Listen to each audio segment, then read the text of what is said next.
Today's topic is convex set.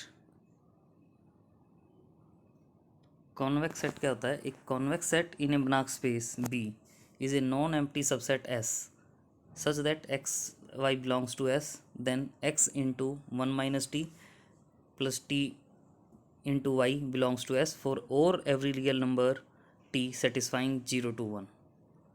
मतलब generally कहने का मतलब ये है कि अगर कोई भी दो एलिमेंट x और y S में बिलोंग करते हैं तो कोई भी रियल नंबर हम लें t जिसकी वैल्यू 0 और 1 के बिटवीन लाई करेगी, सपोज 0.3 0.4, तो x into 1 minus T plus T into Y जो है वो भी S में बिलोंग करना चाहिए।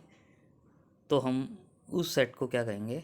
Convex set. और सिंप्लिसिटी के लिए अगर हम देखना चाहें तो जैसे यहाँ कह रहे हैं if you put T is equal to 1/2, T की वैल्यू 1/2 पुट करेंगे तो क्या हो जाएगा यहाँ से x/2 प्लस y/2 को, या x प्लस y/2 वो S में बिलोंग करना चाहिए, तो वो हम कॉन्वेक्स सेट कहते हैं। या सिंपल वे में आप ये समझ सकते हो कि अगर मान लो ये एक सेट है, इसमें 2 एलिमेंट हैं, एक x है और एक y है, तो उन x और y के बीच में जितनी अगर हम एक लाइन ड्रॉ करते हैं तो इस लाइन पर जितने भी पॉइंट्स होंगे वो सारे के सारे पॉइंट्स जो हैं वो सेट S में होने चाहिए।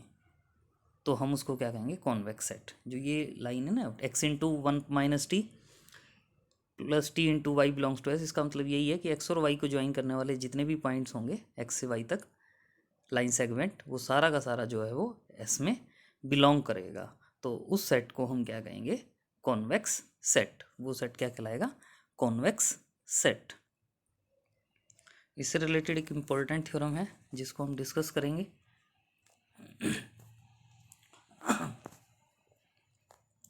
एक closed convex subset C of a Hilbert space H contains a unique vector of smallest norm. मतलब अगर कोई भी क्लोज्ड कॉन्वेक्स सबसेट है हिल्बर्ट स्पेस का तो उसमें एक स्मॉलेस्ट नॉर्म का एक वेक्टर होगा, वो यूनिक होगा, वो एक के अलावा और ऐसे वेक्टर नहीं हो सकते जिसकी नॉर्म स्मॉलेस्ट हो। तो closed convex subset C of a Hilbert space H contains a unique vector of smallest norm. तो इसके लिए देखें, सिंपल स्टार्टिंग में जो डेफिनेशन है, डेफिनेशन के अकॉर्डिंग ही हम कह सकते हैं कि मान लेते हैं हम सी जो है वो हमारे पास कॉन्वेक्स है, नॉन एम्प्टी है, और by definition of convex set हमें पता है कि अगर एक्स और वाई सी में बिलोंग करते हैं तो x प्लस y/2 जो होगा वो भी सी में बिलोंग करेगा। और जो ये सी के एलिमेंट हैं, सी के जो एलिमेंट हैं इनकी जो नॉर्म होगी उनकी इन्फीमम को हम किससे डिनोट कर रहे हैं? डी से। मतलब यहाँ से क्या हो गया? स्मॉलेस्ट नॉर्म आ जाएगी। डी जो है वो स्मॉलेस्ट नॉर्म है, और हम एक वेक्टर ऐसा शो करना चाहेंगे जिसकी जो नॉर्म होगी वो इस डी के इक्वल होगी और वो यूनिक होगी। इसको हम क्या शो करना चाहेंगे? यूनिक। हम क्या शो करना चाहेंगे? यूनिक। तो let D is equal to infimum of norm of x, x belongs to C, और D is equal to infimum है तो बाई डेफिनेशन ऑफ इन्फीमम आपको पता है क्या कह सकते हैं? There exist a sequence x n of vectors such that कि norm of x n converges to D. और बाई डेफिनेशन ऑफ कॉन्वेक्सिटी वही एक्स एन और एक्स एम, एक्स एन और एक्स एम अगर सी में बिलोंग करते हैं तो उन दोनों को ऐड करेंगे और 2 से डिवाइड करेंगे तो वो भी सी में बिलोंग करेगा। और सी का एलिमेंट है x M plus x N by 2, C का एलिमेंट है, तो इसकी जो नॉर्म फाइंड आउट करेंगे तो वो नॉर्म जो होगी वो ग्रेटर देन और इक्वल टू डी होगी, क्योंकि डी जो है वो क्या है? इन्फीमम है। डी इन्फीमम है तो सी के जितने भी मेंबर्स होंगे उनकी नॉर्म फाइंड आउट करेंगे तो वो या तो डी होगी या डी से ग्रेटर होगी। तो norm of x N plus x M by 2 जो है वो हम यहाँ क्या कह रहे हैं? ग्रेटर देन और इक्वल टू डी। और यहाँ से क्या हो जाएगा? Norm of x M plus x N is greater than और इक्वल टू 2D। तो ये पार्ट आ जाएगा अब हमारे पास। अब हमें पैरेललोग्राम लॉ पता है। पैरेललोग्राम लॉ से हम क्या कह सकते हैं? Norm of x M plus x N whole square plus norm of x N minus x M whole square is equal to twice of norm of x M square plus norm of x N square. और ये जो plus वाली value है इसको हम right side में लेके जा सकते हैं, तो ये नॉर्म का ही साइन है। Norm of x N minus x M whole square is equal to twice of norm of x M square plus twice of norm of x M square minus x norm of x M plus x N whole square. और norm of x M plus x N whole square जो है, इससे पहले यहाँ हमने ये जो part था, ये जो वैल्यू थी, ध्यान दें, ये जो वैल्यू है, ये वाली वैल्यू, ये जो वैल्यू है norm of x M plus x N greater than और इक्वल टू 2D है, तो अगर स्क्वेयर करेंगे यहाँ तो ये 4D स्क्वेयर हो जाएगा, और माइनस का साइन यूज़ करेंगे तो माइनस ऑफ दिस इज, पहले ग्रेटर था, अगर बोथ साइड माइनस साइन लेंगे तो लेस देन और इक्वल टू में कन्वर्ट हो जाएगा। मतलब minus norm of x M plus x N whole square जो है उसको हम किससे रिप्लेस कर सकते हैं, लेस देन और इक्वल टू -4D स्क्वेयर से। तो वही यहाँ कर रहे हैं हम, यहाँ इसमें जनरली क्या किया है आप देख रहे हैं कि ये जो वैल्यू थी minus norm of x M plus x N whole square, इसको किससे रिप्लेस कर दिया, लेस देन और इक्वल टू -4D स्क्वेयर से। और norm of x M D के कन्वर्ज करती है, तो as N M tends to infinity, N और एम को अगर हम टेंड्स टू इन्फिनिटी कहते हैं तो ये वाला पार्ट भी डी स्क्वेयर हो जाएगा, ये भी डी स्क्वेयर हो जाएगा, 2D square plus 2D square 4D square minus 4D square 0, यानी norm of x N minus x M tends to 0 as N M tends to infinity. तो इसका मतलब ये जो एक्स एन है ये मेरे पास ये क्या हो जाएगी, Cauchy sequence in C, this is Cauchy sequence in C. लेकिन हमारे पास क्या है, एच हिल्बर्ट स्पेस है, कंप्लीट है, and in case of complete every Cauchy sequence is convergent. तो इसलिए हम क्या करें, so there exist a vector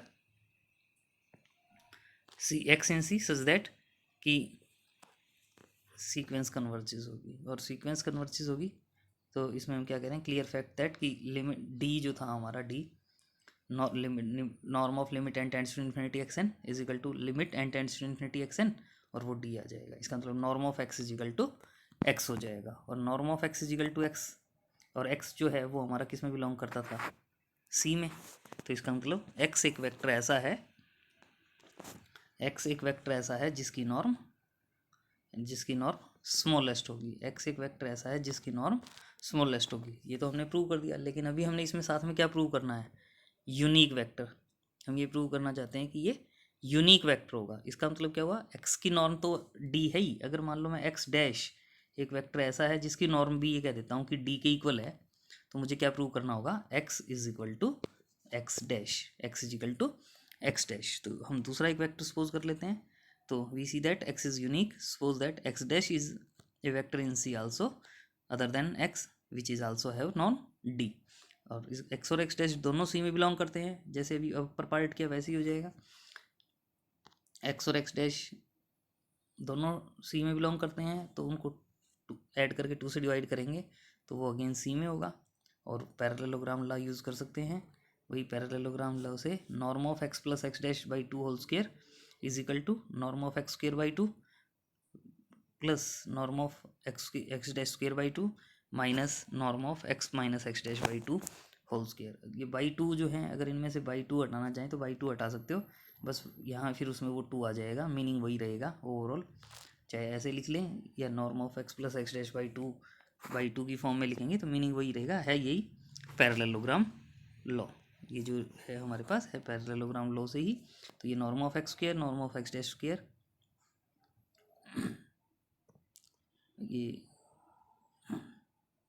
equal का साइन नहीं है, ये माइनस का साइन है, ये वाली जो वैल्यू इसको minus less than minus D square से इसको रिप्लेस किया है, और ये डी स्क्वायर बाई 2 हो जाएगा, डी स्क्वायर बाई 2 हो जाएगा, यानी 0 हो जाएगा, टेंडिंग टू 0, टेंडिंग टू 0 मतलब कि कंट्राडिक्ट्स टू द डेफिनेशन, कि भाई ये इससे सॉरी ये इसको सिंप्लीफाई करने के बाद ही ये जो है इसमें ये जो पार्ट है, इस पूरे पार्ट को जैसे अगर हमने सॉल्व किया तो सॉल्व करने के बाद ये जो पार्ट है इसमें यहाँ जो है वो क्या कहना चाह रहे हैं कि दिस प्लस माइनस दिस, कुछ ना कुछ इसमें से माइनस हो रहा है और कुछ ना कुछ माइनस हो रहा है, तो इसका मतलब इस टोटल पार्ट को क्या लिख दिया, less then this part, less than this part. और लेस देन दिस पार्ट का मतलब क्या हुआ कि ये भी D square by 2 plus D square by 2 total क्या हो जाएगा, डी स्क्वेयर।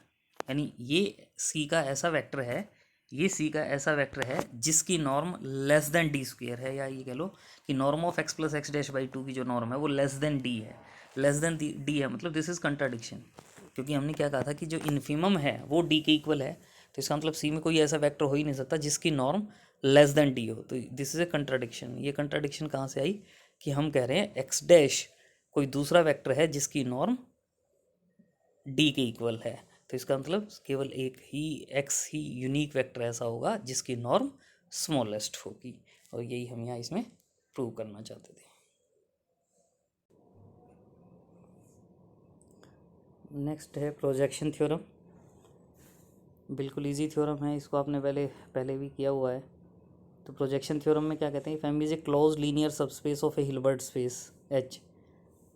अगर एम कोई भी क्लोज लीनियर सबस्पेस है हिल्बर्ट स्पेस एच का, तो एच को हम क्या लिख सकते हैं, M direct sum M orthogonal, where M orthogonal is the set of all vectors orthogonal to M. तो इससे पहले कुछ हमें ऑर्थोगोनल के बारे में पता होना चाहिए, इस थ्योरम को आप कर लेंगे। ऑर्थोगोनल की जो डेफिनेशन है वो मैं आपको बता देता हूँ। वहाँ पे इसने